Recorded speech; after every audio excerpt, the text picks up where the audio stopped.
Iran deal comparisons cloud Trump's North Korea summit. Washington, AP. President Donald Trump's triumphant assertions about the success of the unprecedented Singapore summit are being met with skepticism and outright derision from critics, seizing on the contradiction between his withdrawal from the Iran nuclear deal and his willingness to accept vague pledges from North Korean leader Kim Jong-un.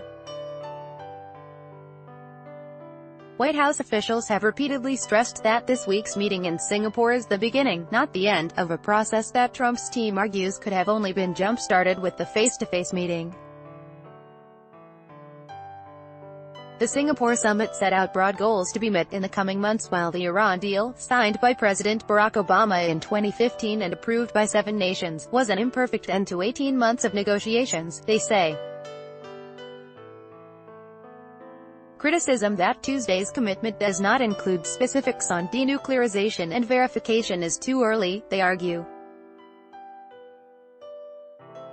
Ad choice advertising and read invented by T's advertisement. While I am glad the President and Kim Jong-un were able to meet, it is difficult to determine what of concrete nature has occurred, said Sen. Bob Corker, R10, the chairman of the Senate Foreign Relations Committee.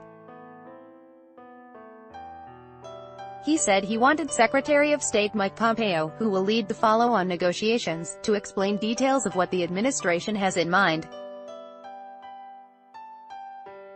The top Democrat on that panel, Sen. Bob Menendez of New Jersey, who also opposed the Iran deal, took issue with Trump's zeal as well as his announcement of the suspension of U.S.-South Korea military exercises. In exchange for selfies in Singapore, we have undermined our maximum pressure policy and sanctions, Menendez said. For Iran deal proponents, though, the Singapore summit was evidence of Trump's lack of preparedness and poor negotiating skills.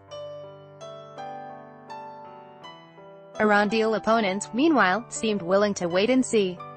Sen. Tom Cotton, RR, a Trump advocate and fervent Iran deal foe, urged patience and sought to dispel suggestions that the president had unwisely plunged into a meeting with a dictator after having withdrawn from the accord with Tehran. He noted, as did other Trump allies, that North Korea already had nuclear weapons and the capability to deliver them, whereas Iran did not.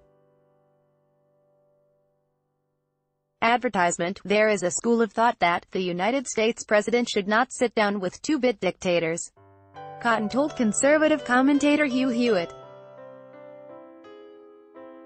I think there's some validity to that school of thought, with the exception of once those dictators have nuclear weapons. You know, countries like Iran and Cuba and other two-bit rogue regimes don't have nuclear weapons, yet, he said. They can't threaten the United States in that way.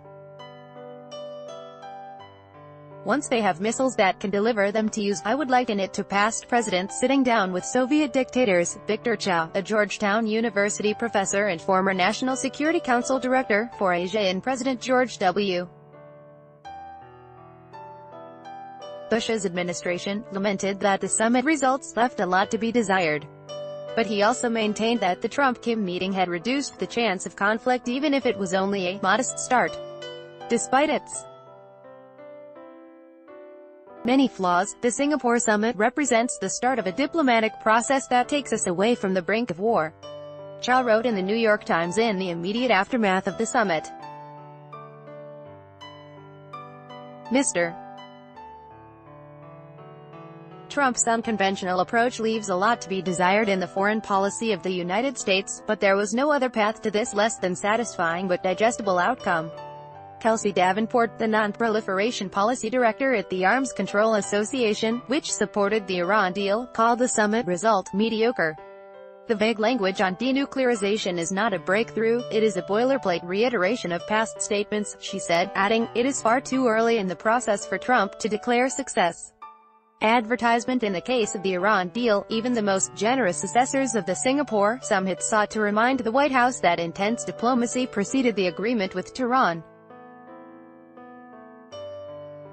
Pompeo will now have to undertake the kind of arduous, multi-year negotiations with Pyongyang that former Secretary of State John Kerry undertook with Tehran, China. Korea's expert Sumi Thierry said in a paper for the Center for Strategic and International Studies. Trump has assailed Obama's deal with Iran as the worst ever, but he now faces substantial challenges to achieve as much as Obama did. Iran itself cautioned North Korea against taking Trump at his word.